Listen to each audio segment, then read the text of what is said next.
Sup guys, this is JP Guardian. I shouldn't have just talked during my intro, but that's okay. Today I got a game of Domination on Invasion, and I go 39-1 and get a nuke, but that doesn't really matter.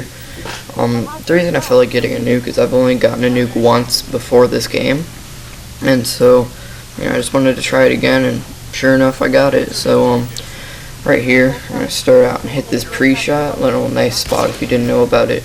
You can also hit it from the other side if you look at where I am from the other side. And the kit I'm using an Intervention FMJ with sleight of hand, stopping power, and ninja. My secondary is a single magnum with FMJ. My equipment is a claymore, and I got stun grenades and yada yada.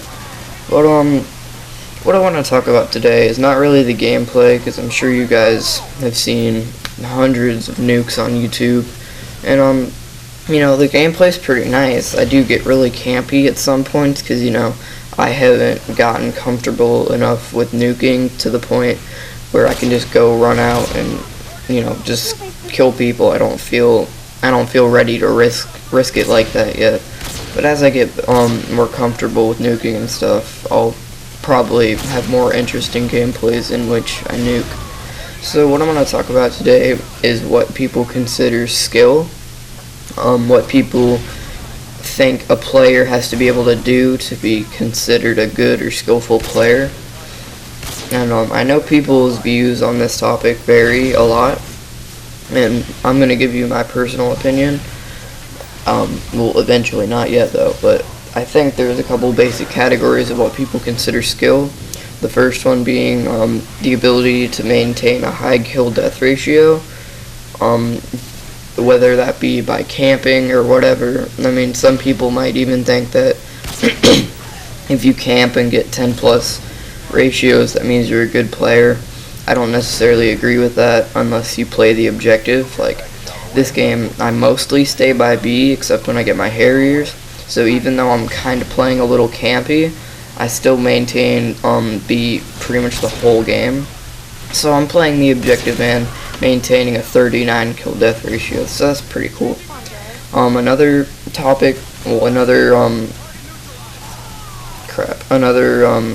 something else that people might consider a player having skill by them being able to do is manage themselves and keep their cool in situations where a clutch is needed, say search and destroy. You got like a 1v4 situation or whatever.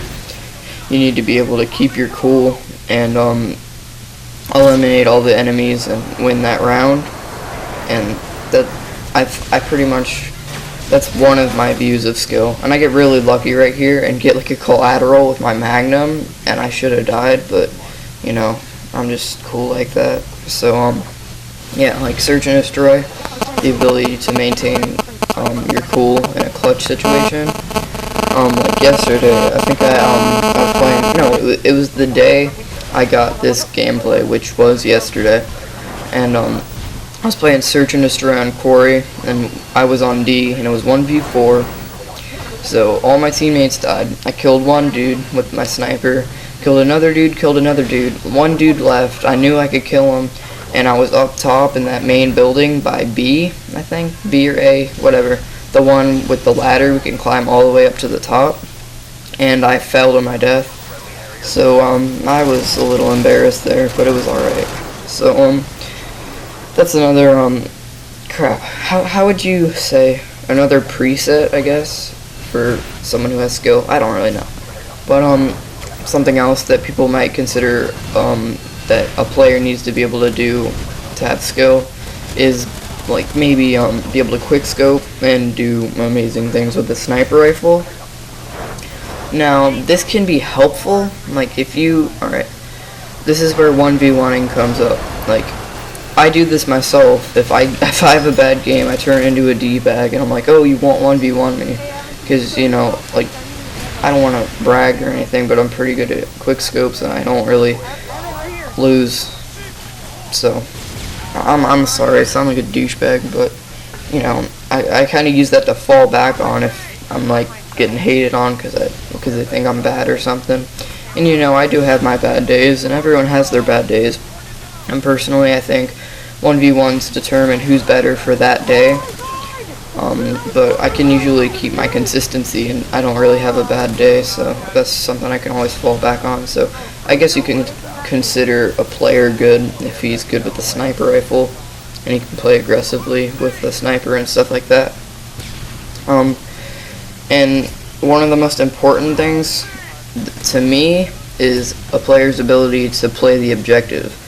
Now see, I get a little campy in this game, as you can tell, but I still watch B mostly, and here I go back and cap A or C, and you know, I'm not playing. You know, I'm not just gonna sit in a corner and wait for enemies. I know that the best way for me to get kills in Domination is to obviously sit by the objective and wait for them to come to me. So I get the nuke there, and I'm pretty happy. I'm not gonna call it in just yet, where the gameplay gets interesting for the most part.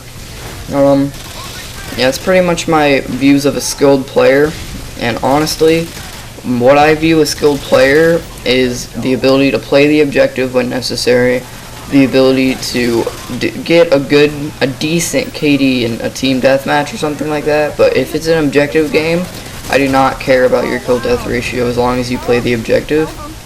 And it's always nice if you can keep your cool in a clutch situation and win around a search and destroy when everything's hanging in the balance, and it's all up to you whether we win the round or not. And if you can do that, then you're a good player. And you know what, I might talk about game battles next time, because a lot of good players play game battles. So right here, calling my nuke because they got a chopper gunner and AZ-130.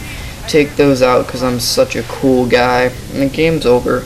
Final score is 39-1. Oh, Ken wanted me to mention that he almost got a nuke that game. He was 2 kills away. So sucks for Ken. I'll see you guys next time. Peace.